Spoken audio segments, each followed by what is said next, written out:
Welcome to our channel. Today we how to use Shopify POS for retail sales. Easy tutorial step by step clearly. Open your Shopify POS app on your device. Log into your Shopify account using your credentials. Ensure your hardware, such as a card reader and receipt printer, is connected and set up properly.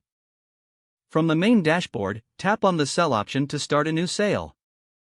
Select the customer from your customer list or add a new customer by tapping Add Customer. Browse your product catalog and select the items that the customer wants to purchase. Adjust the quantity of each item if needed by tapping on the item and changing the amount. If applicable, apply discounts by selecting the discount option and entering the discount code. Once all items are selected, review the order total displayed at the bottom of the screen. Select the payment method the customer prefers, such as credit card, cash, or gift card.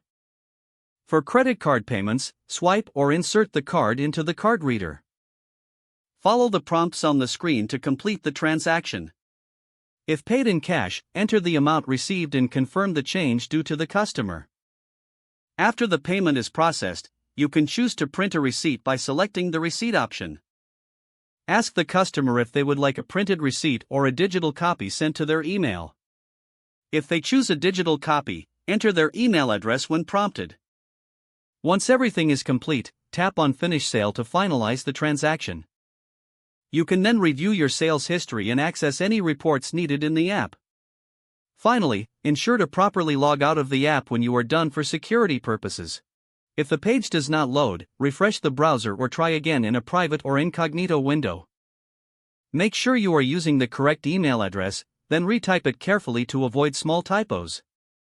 If your password is not accepted, use the reset option and create a new strong password you can remember. Check your spam folder for verification or security emails, then complete any requested confirmation steps. Enable two-factor authentication if available to improve account security and reduce unauthorized access risk. After signing in, review your profile details so your contact information and settings are accurate and current. If you see an error message, note it down and try again after restarting your device and internet connection.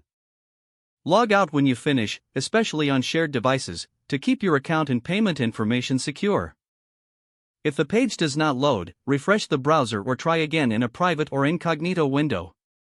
Make sure you are using the correct email address, then retype it carefully to avoid small typos. Don't forget to like this video and subscribe to our channel for more step-by-step tech guides.